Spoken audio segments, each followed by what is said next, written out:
has over 17 years' experience identifying the root causes of unexplained infertility.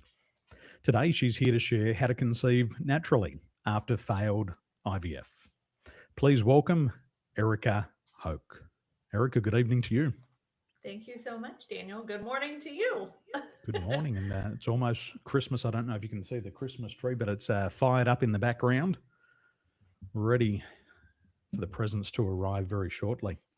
Yes. Now, some people might not have heard of IVF before. What is IVF? Well, IVF is the manipulation of your hormones for ovulation and um, basically to circumvent your body into uh, manipulating your body into a state where you can conceive, hopefully. So, um, honestly, it's not my wheelhouse where I sit. Because I'm not an IVF coach. A failed IVF coach. If you can't get pregnant with IVF or through natural conception, then I'm the person that helps you kind of close the gap between what you can do within your own control and what Western medicine can provide. So um, that's kind of IVF in a nutshell, but um, there's some more detailed information. I've got a little feedback here. I apologize, but um, all I was going to say was there's a way to also, if you're having male factor infertility, insert the sperm into the egg and then do IVF that way. So yeah, IVF comes in a few different forms, but Well, I've heard a lot about IVF hmm from our friends, yeah. and for my wife and I, conceiving was really easy. One, I was very confident, and I said to my wife, I said, "Don't make eye contact with me because that'll be enough to get you pregnant." So I was really confident for our first and our second child. So it was easy for us. The Mhm. situation wasn't ideal, but it happened fairly easy. So I guess we were probably 31, 32. Mhm. But as we got a little bit older and our friends didn't get married into their late 30s and early 40s, I would say 80% of them have all been through IVF treatment to get Wow. pregnant. 80%. Yeah. And it wasn't, from my viewpoint, it wasn't a pleasurable experience. There was a lot of ups, there was a lot of hope, there was a lot of disappointment, there was a lot of, if this doesn't work this last round, that's it. Mhm. And so what I saw was a lot of failed attempts and a lot of disappointment. Yeah. From your perspective, why does IVF fail? Well, in a nutshell, IVF fails because it can't cover the reasons why you're not getting pregnant in the first place. So the manipulation of the hormones, the medication, it doesn't change the root cause issues in your body that are preventing you from getting pregnant. So there are a lot of reasons that IVF can help, and women get pregnant obviously with IVF, but most women experience what you're talking about, which is a lot of failed repeated IVFs before they get pregnant, because they're not addressing the root cause, and they're not those foundational things that are preventing them from getting pregnant naturally are not addressed by the medical community, because honestly it's just not what they do.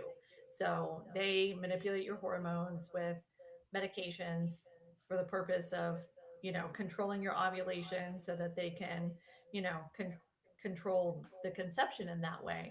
But things like inflammation, hormone dysregulation,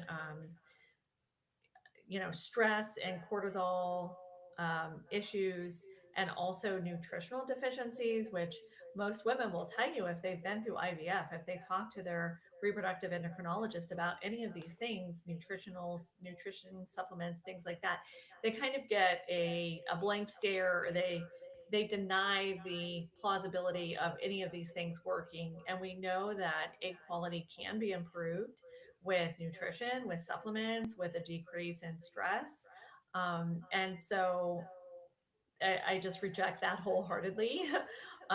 Because we know that it takes about 90 days for the egg to develop. And so during that time, if we can improve our nutrition and our supplements, then we can definitely impact that egg quality for a better outcome, whether with IVF or naturally. Mhm. It's interesting that you say stress because as I look at our friends, there was stress from both husband and wife. The husband might be out Yeah. working 50, 60, 70 hours a week. You can see that within his body, um, with a lot of the men, they were putting on weight. So they're probably constantly stressed. The adrenal glands are pumping, lots of cortisol in the body. You can see inflammation in the men, Yeah. but also the lifestyle of the ladies, um, poor sleep patterns, going to bed late, waking up early, running on minimal sleep, still consuming alcohol, maybe not smoking cigarettes, but probably smoking, probably vape, I would say. Hmm. And the overall lifestyle isn't all that healthy, especially with commutes to and from work, having a social life. Hmm. And that was a very different experience when I looked at them compared to when I looked at my wife and I, our experience. We were in really peak health, both of us. My wife's mental health was very poor when she conceived because she had just been through a major accident and she was in 2.5 years of rehabilitation and surgery. Hmm. So she was well rested. The body was still in pain, but her psychology wasn't all that great. But she fell pregnant very quickly. Hmm. I remember maybe a decade ago, I was talking to a lady, and uh, her and her partner had been together for about 10 years. And it was that time in the relationship, probably about halfway through, that it was kind of sociably accepted and pressured that they should start a family. But they never really talked about getting married. They never talked about staying together. But they were getting older, and it was kind of the right thing to do to have Hmm. a child. And they had been through IVF on and off for years. And it was just multiple failed attempts and a lot of money. And as she told me the story, she said, Daniel, I never really wanted to be pregnant. I never saw myself as being a mother. I grew up in a very traumatic household with parents who are alcoholics and who are abusive. She said, I never thought I wanted to have a child or bring a child into the world the way that I was brought into the world. But she also said, I felt that I owed my partner a child. So they went through the IVF, and miraculously, it just never worked. His semen was healthy, her eggs were healthy, the procedures were worked, and the doctors were really perplexed. Hmm. And so she went on and she said that she felt really disappointed in the process, that she had a lot of guilt that she let her partner down. Yeah. So she started to do some personal development and she went to a Tony Robbins seminar. And when she went to the Tony Robbins seminar, she had a big emotional release. And then she kind of looked to her side and she saw the man that she should have been with. She met a man that she absolutely just adored from the moment she saw him. Anyway, they had fun at the Tony Robbins event. They had fun in the bedroom, and immediately she fell pregnant. And she was in a state of shock because when she realized she was pregnant, it happened naturally Yeah. to a man that she wasn't in love with. But through her story, it seemed to me that there was so many reasons why, beyond medical reasons, that prevented her from falling pregnant. I think those early childhood experiences, the Yeah. stress, the guilt, the peer pressure, all of those things. But naturally, when she found the right person, it all happened naturally. Yeah. I mean, it's something that I focus on. You said a whole lot there, and I feel like I could probably talk the rest of our conversation just from the points that you made. But I'll just circle back to the fact that yes, this is very, very stressful, both for the man and the woman. It's stressful on levels that most people will never be able to understand or recognize. The financial stress is tremendous. People are, as you said, working a ton of hours to pay for these procedures. They're mortgaging or second mortgaging their house. They're, you know, doing whatever it takes to pay for these procedures, and to have invested so much time and so much money and then have them fail is devastating. Mm, On top of that, every time that you don't get pregnant a cycle, whether it's a natural cycle, whether it's an IVF cycle, it really does feel like death. So can you imagine every single month, you have this hope in you during that 2 week wait when you are not sure if you're pregnant or not, and then your cycle comes and it's all that hope is shattered month after month after month. And so, with my clients, we have to do something to align their nervous system. It's something that we focus on a lot, is the mental health component, because you can't just keep stuffing that 800-pound gorilla back in the cage and ignoring it, right? So every single month we do a reset. It's all talk therapy is great. I'm a big proponent for talk therapy, but in this instance, when women are so emotionally vulnerable, they need really something passive to reset their nervous system. So we do things like AFT, aroma freedom technique. We do EFT tapping. I have a specialist that is part of my team that does videos for the program to help women process those feelings of anger or sadness or grief or whatever they're feeling at that time that they get their cycle, so that they can start fresh. And then, you mentioned the mental health component. So I'm the author and publisher of a book collaboration series called the Infertility Success Series, which you can find on Amazon or anywhere books are sold. But these women that contributed to the book series, it's each of our stories told as a memoir, but not just a memoir, told from the standpoint of, hey, listen, I wish somebody had told me this at this point. I wish I had had this test done before I moved forward. This is how this is going to save you money by asking this question. So it really is the authors pouring their hearts out, um, so that women don't have to go through the same experience. They can save time, they can save money. But I bring the books up because one of the women in the series, a South African woman, couldn't get pregnant, and at the prompting of her infertility doctor, she actually went to see a hypnotist. So the long story short is that the hypnotist did uncover some trauma that she was unaware of as a 3 year old. It was all confirmed with her parents. What was uncovered, this sexual abuse by this babysitter when she was 3 years old. And after that happened, she was able to go on and conceive. And so we can't ignore any part of the body or any part of the person. It has to be holistic. Um, it has to be holistically addressed. You mentioned sleep. You have to be sleeping and moving your bowels and moving your body and exercising, in the form of some kind of movement. You don't have to join CrossFit or run a marathon or something like that. But, it's important for the oxidative stress release in your body and in your partner too, which again, I'm gonna pause. I'm gonna take a breath here, but oxidative stress for the partner, for the woman, from environmental stressors is huge, plays a huge factor. So mm. These root causes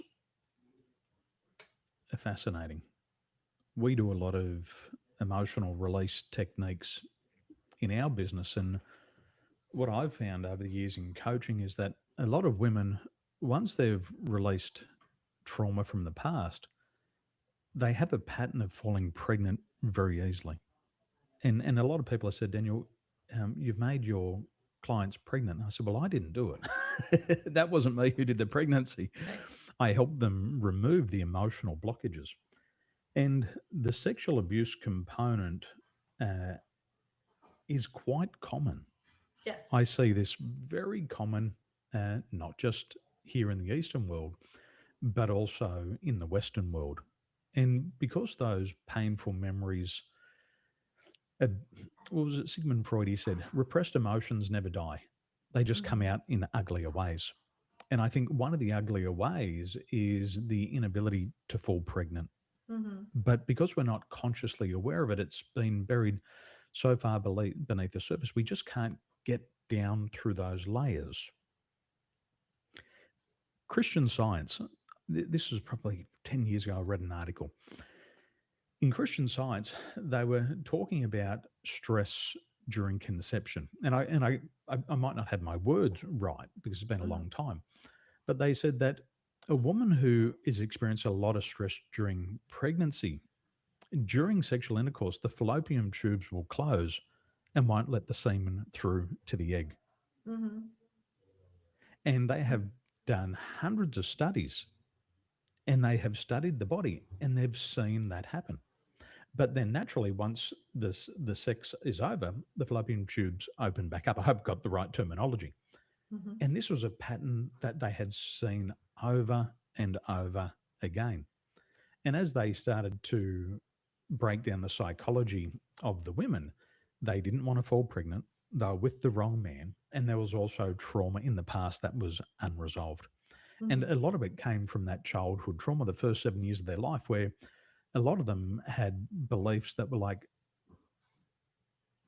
if I was brought into this, if another child was brought into this world the way that I was brought into this world, that wouldn't be fair. Yeah. In reference to the way that they were raised in the situations where they were raised. There was one lady, and she'll probably listen to this. Um, her parents had fallen pregnant with their first child, and then the father was pressuring the mother to have a second child. And the mother said, look, we're not in a financial situation to be able to have a second child. Hmm. We're struggling to run the house as it is. We're struggling to pay the bills. Your oldest child, we're struggling to afford to keep them. It's not the right time. And so the father pushed and pushed and pushed and pushed the mother until he got his own way.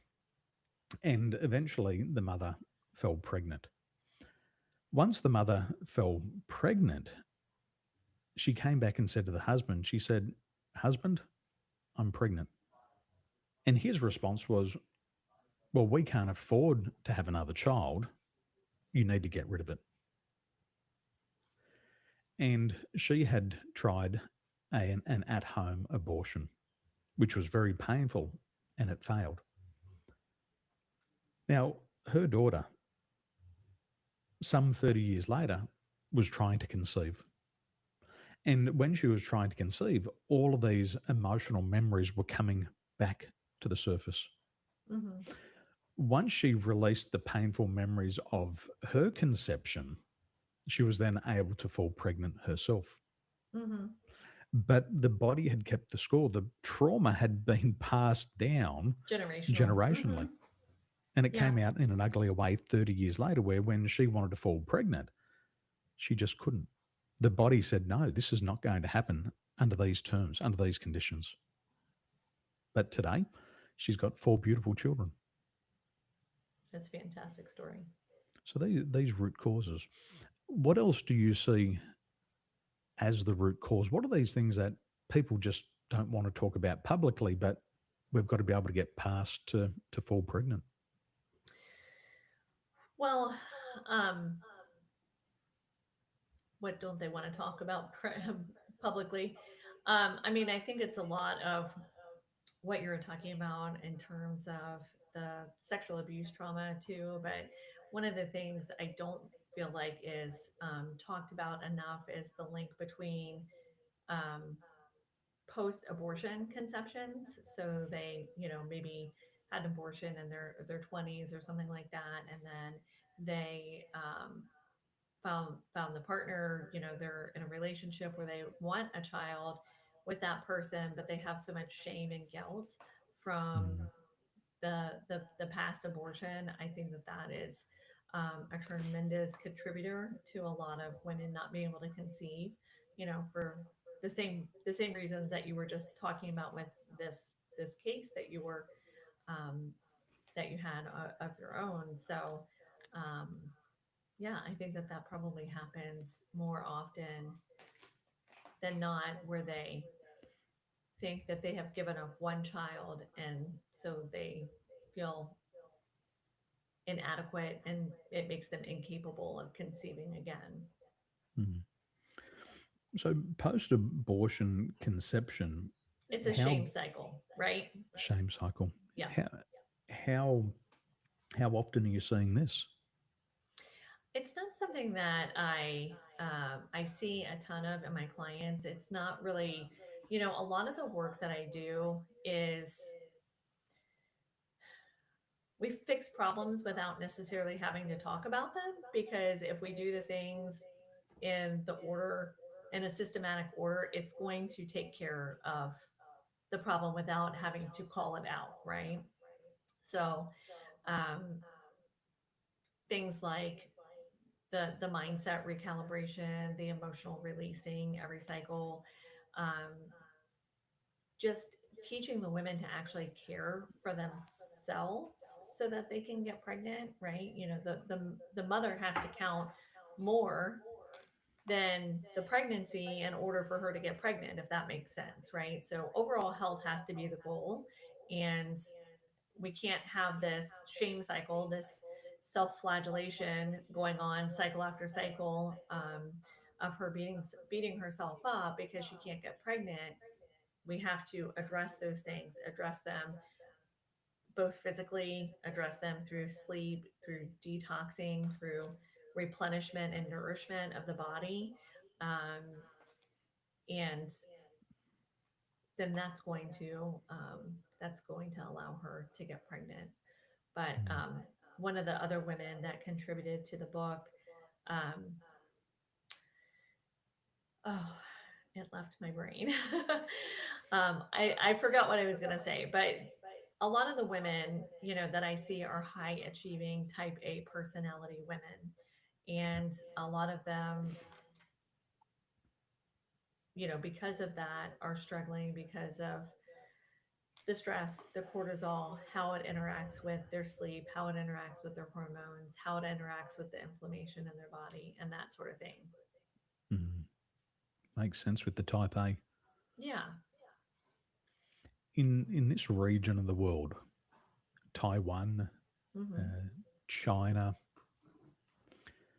we've got a big population, and there's a lot of pressure on women to conceive a boy, Hmm. like as if they have absolute control over that. Right.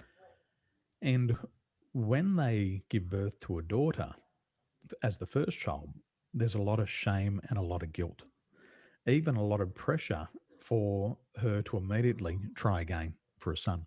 Right. And if they don't produce a boy, then that guilt and shame cycle can last a lifetime. Hmm. And the parents are putting so much pressure on them to do IVF to start with, so Hmm. they get a choice. Right. But I also see that the shame is then passed on to the firstborn, especially if it's a girl. Yeah. And here in Taiwan, our death rate has surpassed our birth rate. And the new generation are saying, we don't want to have children. Hmm. We don't want this type of pressure.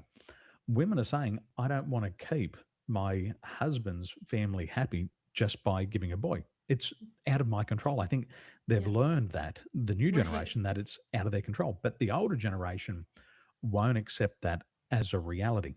And they Yeah. feel that if the woman doesn't produce the son, it's a shame on the entire family. Hmm. And we can see here in Taiwan that obstetricians are now losing their jobs. Hospitals that specialize just in births are shutting down. Wow. Postpartum care centres are shutting down because the new generation are not having children. And they're Mm-hmm. saying, we don't want to bring them into a world that our parents brought us into. We were Yeah. raised by somebody else. We didn't see our parents. We might have been raised by our grandparents. We Mm-hmm. don't want that. Yeah. And so the ones that are now trying are now in their late 30s, early Mm-hmm. 40s, but all of these problems, oxidative stress, Yeah. the mindset. They've been working the whole time. They don't know how to relax. They don't know how to have Mm-hmm. fun. They don't know how to go out and just date and talk and the social aspect of it as well. For this region of the world, people don't necessarily get married for love, Mm-hmm. where it's more of a Western concept or a Christian Right. concept. Right. Over here, it's oftentimes because of situation. It's Mm-hmm. for one family to help out another family. Sure. And then that pressure is passed down onto the woman, Mm-hmm. but it's never spoken about Yeah. I mean, socially. while we don't experience that in Western culture, I wanted to circle back to something that you said earlier, which is, and this is what I was going to say about one of the authors, but many of them voice this same feeling that they wanted their husband to go and find another wife because they couldn't get pregnant. They couldn't, produce a child and make their husbands a father. And so they felt so much shame and guilt that they just wanted to, you know, they loved their partner so much that they just wanted them to be happy and wanted them Mhm. to have what they wanted, to the point that they were willing, to divorce them or say, you need to go find somebody else that can. I think that that's the depth of despair that people can't understand. That's really why we all kind of poured our hearts into the books, is because they're for people that have loved ones that are going through infertility, as much as women that are going through infertility. And the contributing authors, by the way, are from all over the world. They're South Africa, Ireland, UK, United States. And, you know, we just want people to understand and be able to peel back that curtain a little bit behind the despair and the monthly devastation and just the relational problems that come up because of finances, and something we haven't even touched on just barely, but a third of all infertility related issues are male factor infertility. And so you had asked me earlier about things that are contributing to this, the root causes. And so a lot of the root causes are toxin related, right? So toxin being not only food supply, water supply, but one of the biggest contributing toxins that I have my clients immediately remove is laundry products, which everyone Laundry. can relate to that. So think about the fact that we're in our clothes or on our sheets 23 and a half hours a day, right? And so these laundry products are off gassing. The chemicals in them are releasing against your skin and breaking down against your skin. And what they are is they're hormone disruptors, they're endocrine disruptors. And so just things like that, when we talk about root causes, we have to control what's in our control. And toxins are definitely something that you can get away from through awareness and through, switching it out step by step. Mm. I would have never have considered that. Yeah. I mean, Wow. I don't know what it's like over where you're at, but we here in the West are in love with fragrance, and nobody can smell anymore. Because if you stop using synthetic fragrances, you'll learn that very quickly, because it's literally an assault on your senses. When you Mm. go out in public, people are engulfed in a cloud of scent that they can't even smell. They don't realize that they're, have this cloud hovering around them. And um, we have the fabric softeners and the scent beads and the dryer sheets, and that's on top of the fragrance in the actual soap itself. And so all these things are combined. So you potentially could have 4 or 5 products right there.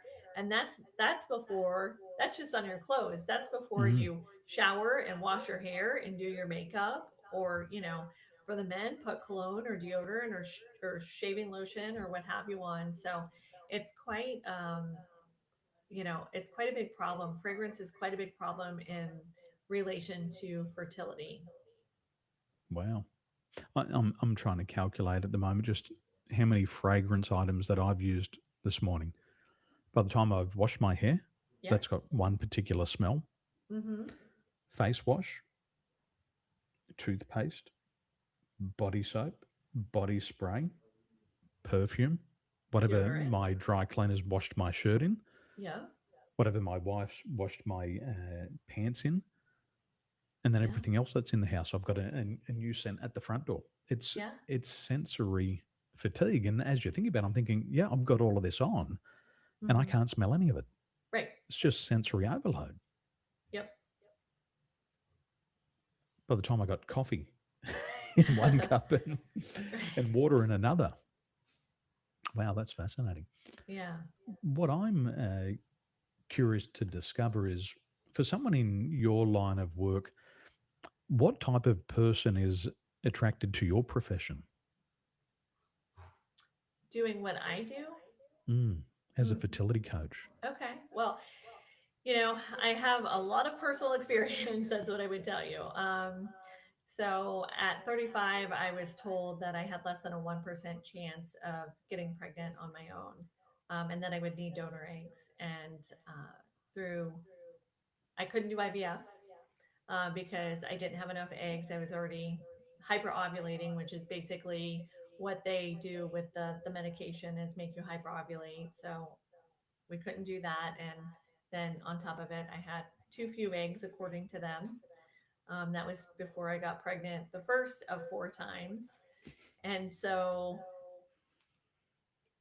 when I was done having my last son 7 years after they told my fourth son, 7 years after they told me that I couldn't get pregnant with my own eggs and that I would need donor eggs. And as I shared my story and connected with other women, it just inspired me to not only write the books and help other women share their stories, but create my coaching business so that I could help other women because I see such a need. There's such a gap between the Western medicine and holistic medicine that I'm here to bridge that gap. They need to there needs to be an intersection point, and that's where I come in. Mm. You mentioned hypnosis before, Hmm. and the story was about a woman who had been sexually abused at age 3. We know that hypnotherapy is very good at getting to the root cause of mental and emotional blockages. I think we're all familiar with that concept today. We also understand that hypnotherapists can make suggestions. Hmm. Um, do you think it's fair for somebody to tell you that you've got a 1% chance? Because in hypnotherapy, if you accept that as a truth, it can be very quickly become your reality. That suggestion, is that a Yeah. fair thing for somebody to say to you, to tell you what your chances are? It's not fair. And honestly, it happens over and over and over again where women are told, you'll never conceive without donor eggs. You're never going, I can't help you. I mean, honestly, the doctors told me I had a 1% chance and that they couldn't help me. And then they fired me out of the practice, which was the kindest thing that anyone has ever done. But I rejected that. I knew that my body wasn't as sick as they said that it was. Um, there's a lot more to my story that I didn't include, which is I had 7 diagnoses. I had 7 independent reproductive inhibiting diagnoses. So really, there shouldn't have been any reason why I would have thought that I could get pregnant on my own, but I was just determined, honestly, to do whatever was in my control. And Mm, that was acupuncture. I started a pretty aggressive course of acupuncture for fertility. That was diet and lifestyle changes. That was the, talk therapy that we talked about. I was already going through that as well for my own trauma. So for all these reasons, I felt really it was important for me to share my story, to coach other women, because I feel like I'm the poster child for least likely to get pregnant, right? I had 7 diagnoses. So I want the woman out there to know that if they have endometriosis, they can still get pregnant. If they have um, thyroid dysfunction, they can still get pregnant. If they have PCOS, they can still get pregnant. If they have diminished ovarian reserve, they can still get pregnant. I had, I can go on, but I was over 35 and I had all these things wrong and I still got pregnant. My last child was born when I was 43. So again, it's really, because I see so many women with no hope in a desperate situation, repeatedly submitting themselves to a system that is just putting them through an assembly line. They're doing repeated procedures without any change, and that's really the definition of insanity, right? Mm. Repeating these protocols, these IVF protocols, without any change, and they don't work the second time and the third time, and people are desperate to have children, and nobody is telling them, hey, you need to address your gut health. You had talked about alcohol and caffeine and vaping and things like that. You need to address these things, because it's not mechanical, right? I mean, you can force it to be mechanical, you can produce ovulation, you can make the sperm and the egg line up, but when the egg quality is bad, then it doesn't implant, the baby doesn't implant.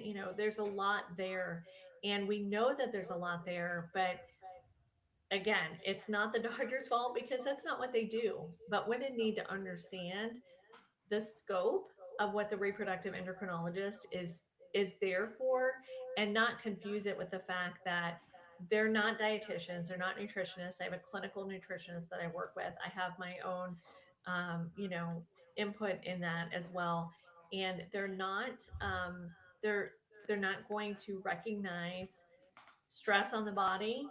It's not in their lane. So we fill in those gaps and teach women, you can't just force yourself not to be stressed out, right? You have had a lot of friends that have gone through this. You can't just say, I'm not going to be stressed.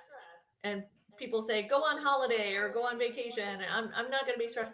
No, we have to give you coping techniques. And that's what the AFT tapping is, the EFT. So when you get your cycle and you're at work and you want to cry at your desk, you can go in the ladies' room. You can go to your car.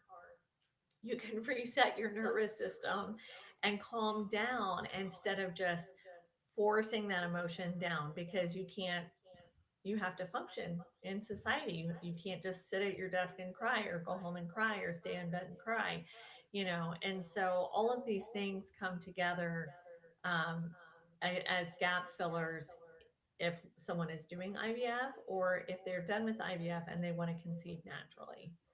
Mm. I kind of got on my soapbox there, sorry, but I do You get should. very passionate about it because it's Well, it's such a not bragging shame. if you've done it. Yeah, And you've it's done it such four a times. shame. Yeah. So, In terms of the approach, you were mentioning here before that there's some women they approach falling pregnant with no hope. They're feeling desperate, they're stressed. mhm. If that's the way not to do it, what's the best way to approach falling pregnant? What does the mindset have to be? What does the heart set need to be? The mindset and the heart set really has to be that your body is providing information to you every month, and that if you have a plan and if you have a system and a goal that you're working towards and working through, and you know that you're doing the right things. I think that that's the hardest thing for women, is that they're trying to do all the right things perfectly. We talked about the type A personality, right? It doesn't take perfection, but it does take action. So, Mm. knowing with a program that you can take these steps, take the big rocks. I'm sure your listeners have heard that. take the big rocks, the laundry detergent, right? So we're going to go 3 months and we're going to step by step, we're going to detox the, the things in our life that are the biggest impact. And then we're going to work our way down, by month 3 to the minutia. But if you know that this is impactful and the reason why it's impactful, and you're not just throwing a dart in the dark, right? And hoping that it's going to work, but you actually know the reasoning behind taking this supplement, and why you need this additional testing, then it gives you a path forward, right? We're working through a process, and it allows you to relax, because if you know that you're working through a process and you don't fall pregnant month 1, okay, but I'm making progress and things are going to improve because I'm taking these steps, right? I'm replenishing my body with healthy foods that combat oxidative stress, right? And I'm empowering the women to ask for additional testing. There's so many tests that don't fall into normal protocols that are very impactful for fertility. And again, it's just a little bit of an assembly line, right? And Mm. so many women that need to have fertility help, they need personalized care. They need personalized thyroid adjustments. They need testing for things that are common but overlooked.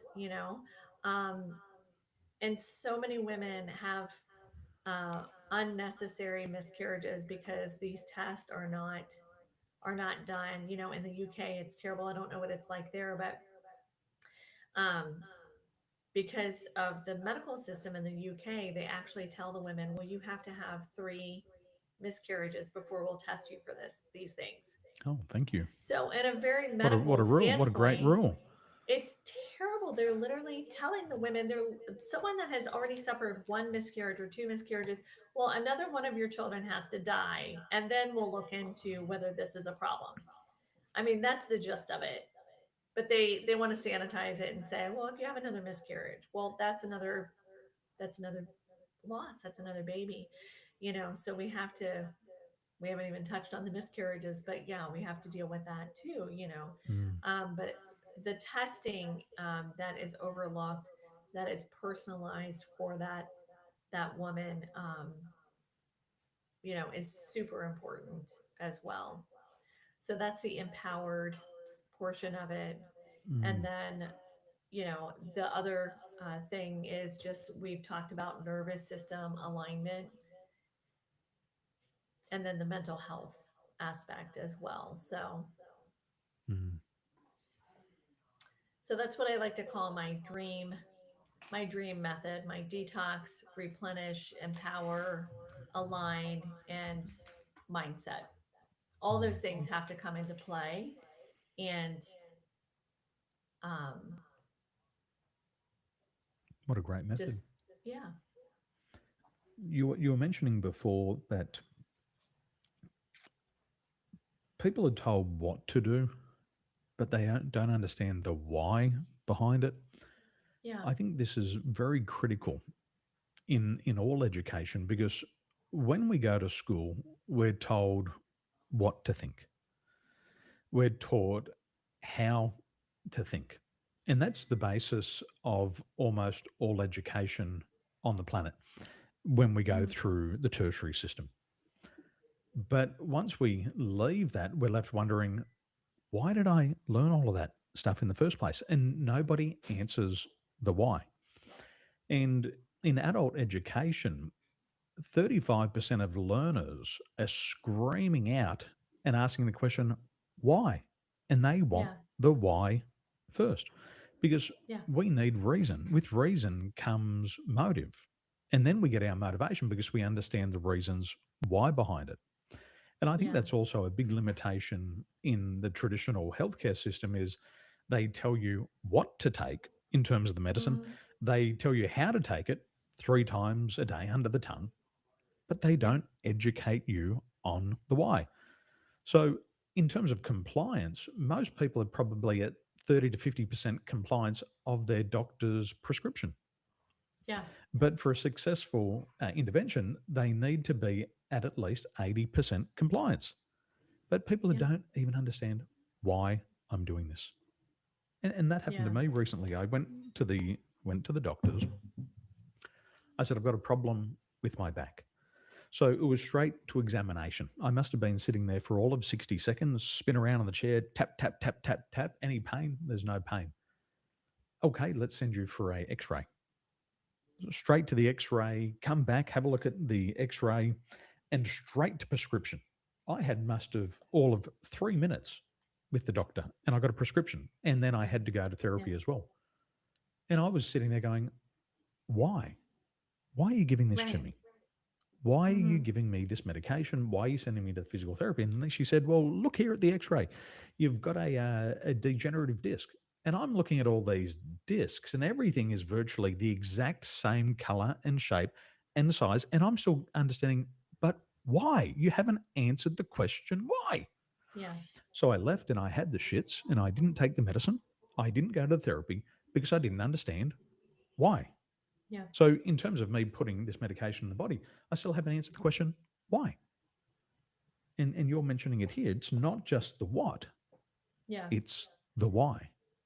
And here's why the why matters so much to women with infertility is because it's infuriating when you're trying to get pregnant and you see somebody who is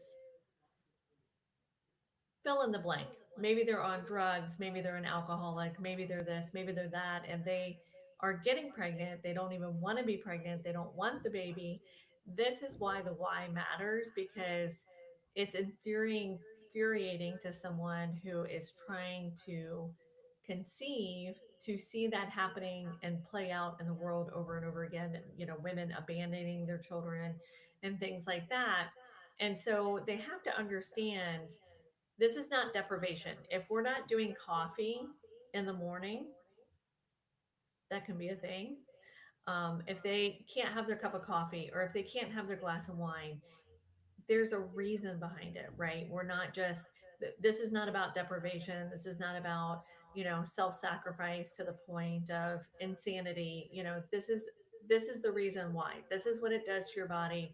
Caffeine is a mineral depleter, leaky gut is a real thing. And if you tell somebody that, then they can say, okay, I'm not going to do this because I'm healing my gut and this is going to allow all the things that I need, all the minerals and all the nutrients that I need to grow healthy eggs and be successful. But if you just tell them, don't drink and don't smoke and don't have coffee and don't do this and don't have sugar and no human being can live under those conditions, right? So we have to understand the why and we have to it has to be personalized for that woman as well, right? Mhm. Th- those emotions, I've seen them. We spent as a family 17 years in a pawnbroking business, and we served two opposite ends of the same spectrum. And there was people coming in, and they were good people. They were paying their taxes. They weren't speeding. They weren't doing crime. They weren't cheating on their partners. They were employing. They're starting early. They're coming home late. They're doing all the right things to be a good citizen. Yet they couldn't fall pregnant. Hmm. And you could see the anger and you could see the frustration in them. You could also see the hope when they had an opportunity to potentially conceive. You could also see the discontent because it wasn't happening fast enough. You Yeah. could also see the blame that they were attributing to themselves. Like, what have I done wrong? Have I got bad karma? And you could see this on one spectrum. And then on the other side of the spectrum, there was couples falling pregnant who had multiple partners. They were living on social security. They were drinking, they were smoking, they were Hmm. doing drugs. They had four or five children to four or five different partners. And it was just happening so easily for them. And you could see these people in the same shop buying and selling, but the frustration because they would look to their left and go, that's that person's doing all the wrong things in life Yeah. and they've got the one thing that I can't have. And you Yeah. could see the resentment in them. Yeah. You could see, the humiliation to think, we're good people, we're doing all this, Hmm. but we're not getting what we want. Yeah. It was a tough thing to see because you'd see it day in, day out. And the reason why we saw it was next to our business was the radiologist. Oh, So gotcha. people Hmm. coming next door for ultrasounds, they're coming in for all of their blood tests and MRIs and X-rays. And whilst they're waiting, they'd come in and look around the shop. And it was interesting just to see that journey that they were on. Yeah. I remember one day there was one lady who'd been trying very hard to fall pregnant, and she was standing in our shop and she had a miscarriage inside the shop. Oh my And the goodness. pain, the emotional pain that she was going through was horrendous. And I think these are the things that people don't want to talk about, but they Yeah. need to talk about it because from what you're saying in the book that you've written, they're not alone. Right. There's other people going through this same journey under very similar conditions. Hmm. And if one person can fall pregnant, well, somebody else can too, Right. if you just figure out what those conditions are. Yeah. Yeah. And what I One, would say, while it might not be, what your listeners want to hear, is that this journey is for them. mm, What you're learning in order to get pregnant is for you, it's for your family, it's for your health, because if you have to change these things for the outcome of pregnancy, what is going to be the end result if you don't change them? mm, My family and my children have benefited from the journey that we had to go through in order to get pregnant, in terms of the diet and lifestyle changes. Now I understand the impact of them. That's generational. So what you're doing in order to fall pregnant is what your future children who have your same DNA are going to need in order to be healthy in the world that they live in. mm. On this journey to pregnancy, my experience, as I mentioned before, was very easy. My wife said, "I want to have a boy to start with." I said, "I'll give you a girl, and then after that, I'll give you a boy." I said, "I think it's best that you start with a girl." And she was adamant that she was going to have a boy. And the whole time I said, "No, you'll have a girl." I said, "That's what I got for you." And the reason why I know that to be true for me was that in around about 2006, I would wake up at night, and I'd wake up at night and I could hear a sound in my room. So I'm about 25, 26 years of age, and I could hear this sound, and I'd wake up and I'm like, what's that sound? And I'd go back to sleep, and then I'd hear another sound. And one night I woke up and I was awake, and I saw a little girl in my room. And I looked at this girl, and she had a ball in her hand, and she was in a pretty little white dress. And she looked at me, and I got a little bit spooked. So I put my head under the cover. Yep. Anyway, the same thing kept happening over and over and over and again. And I said to my mum, I said, "Mum," I said, "I keep waking up and there's this little girl who keeps playing in my room like a spirit." And she said, "Well, have you spoken to it?" And I said, "Well, I didn't think about that. I'm too busy trying to hide under the blanket." And anyway, this little girl kept coming back over and over and again. And I thought to myself, I said, "This is going to be my future daughter." I said, Yeah. I don't really know who she is. I don't really understand what's happening, but I know Hmm. this will be my daughter. And so when my wife wanted to fall pregnant, I said, "No, you'll have a girl. I've already met her. I've already seen her well before we met." And then one day, after she was born, she was about 3 years of age, and she walked out of her room with the exact same white dress on and the Hmm. exact same ball Yeah. that she used to play in my room. Full body And so for chills. me, Yeah. it was a very spiritual experience as well. And here in Taiwan, the spiritual aspect is very important. So Hmm. we're not just preparing physically, mentally, or emotionally for the baby, we're also preparing spiritually. Yeah. And in our culture, there's a lot of superstitions. Mhm. So when I was living in Dubai and my wife had fallen pregnant, I used to find these things under the bed. The first thing I found was this long red piece of string, and it had all these silver nails in there. And I pulled it out and I said, "What voodoo is this?" And she said, "Leave that under. That's to protect the baby because we've got to protect the baby's spirit." So I left that under the bed. And then one day I bought in a pair of scissors and she said, "Get the scissors out of the room." I said, "But I need to cut some tags off my clothes." She said, "Get it out of the room." And I said, "Why? Why? Why? Tell me the why."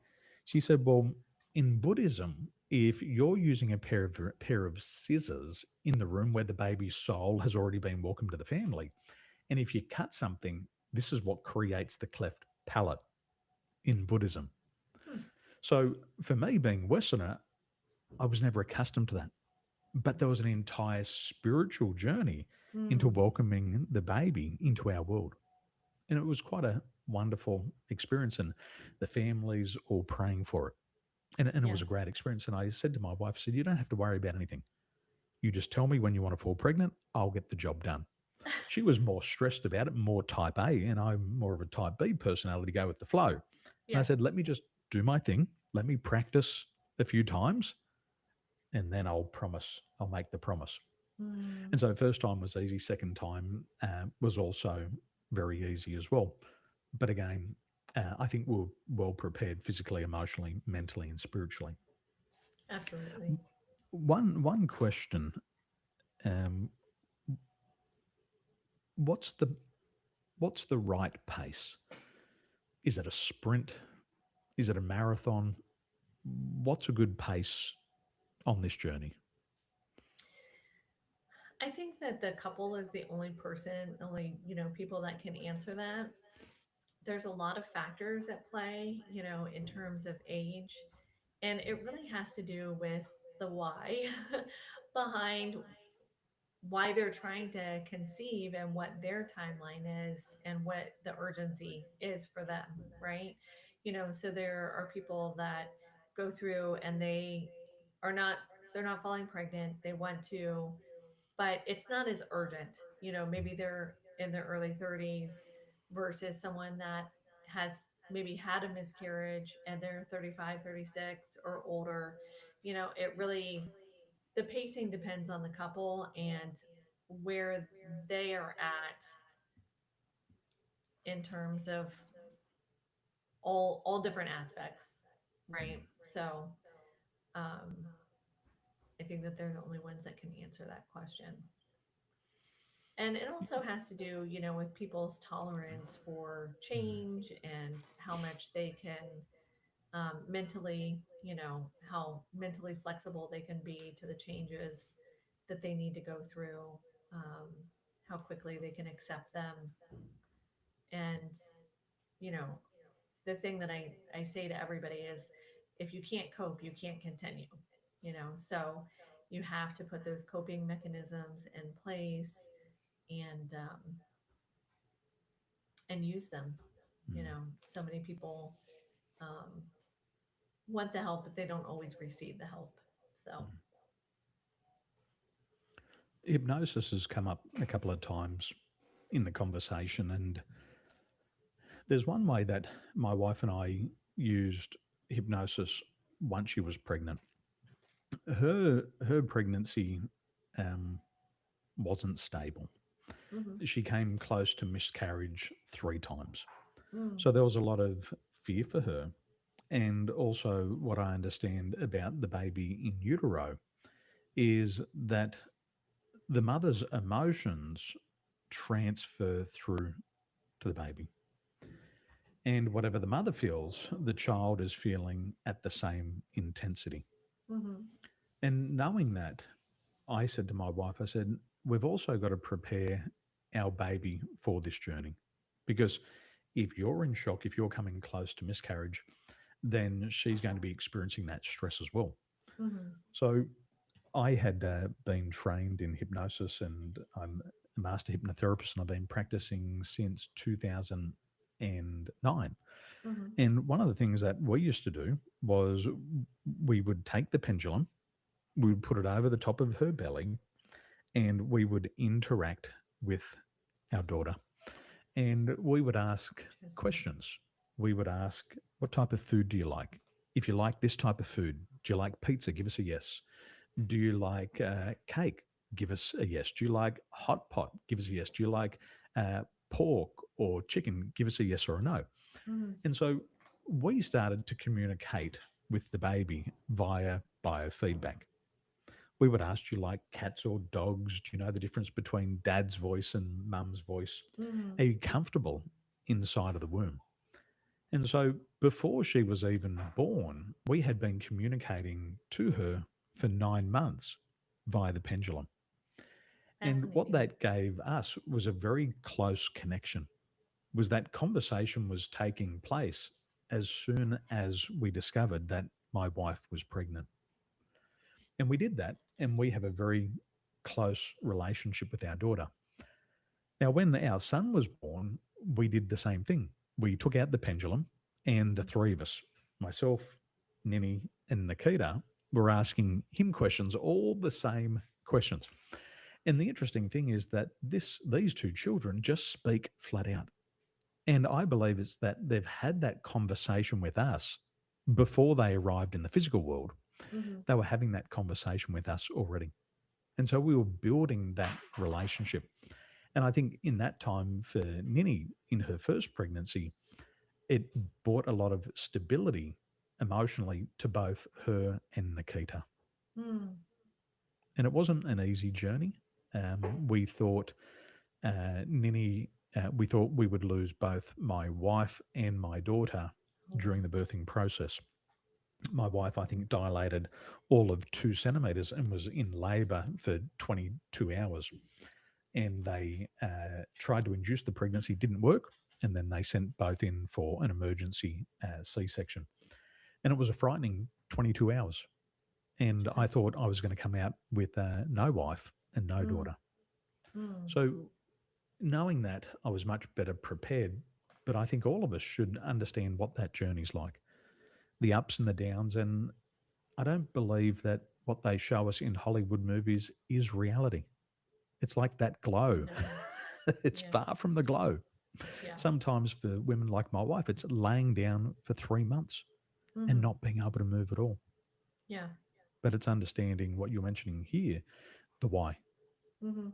And if you understand the why, then I think you can overcome any what very easily. I think it's for certain it's impactful when you're dealing with mental health issues, especially. You know. Mm. And the mental health issues continue for Yeah. a lot of women who have Mhm. PTSD and Yeah. postnatal depression. If they're carrying something before, oftentimes it gets worse Mhm. after the birth. And these things, we want to put ourselves in a position where we can be healthy physically, Yeah. emotionally, mentally, and spiritually. I think it's so important. So I think I'll have to come back, but that is the topic of book three, which is infertility success to postpartum mess, the truth that nobody tells you, and it's really about the emotional postpartum fallout after an infertility journey where women have gone through multiple miscarriages, multiple failed procedures, and um, and that baby for society is the magic wand. Everything should be perfect. You should have no problems now. You got what you wanted. You had infertility. Now you have a baby. And it's a separation from their peers. Once again, they were separated in the fact that they couldn't get pregnant easily or at all. And then they finally do. And now everybody that knows that they've gone through an infertility journey, they they don't feel like they can say to their friend or their whoever, oh my gosh, this is harder than I thought. I'm depressed. The baby's not sleeping. I'm stressed out and worried all the time that the baby's going to die or I'm going to die and the birthing process and all of it. And so, really, the book series shines lights in those shameful areas that people don't want to talk about. So the fourth book is a faith journey. So it's infertility success stories of faith and miracles. Mm. But the first two books deal primarily just with the infertility journey and the different approaches that women took and the different outcomes, or the same outcome, that they were able to conceive, but different under different circumstances, and um, you know, past that could have been shortened or prevented, or whatever, with those overlooked tests, and Mm. all the support that they didn't receive um, along the way. So I'll be looking forward to the next book. yeah, Erica, thank you so much for joining us. yeah, thank you.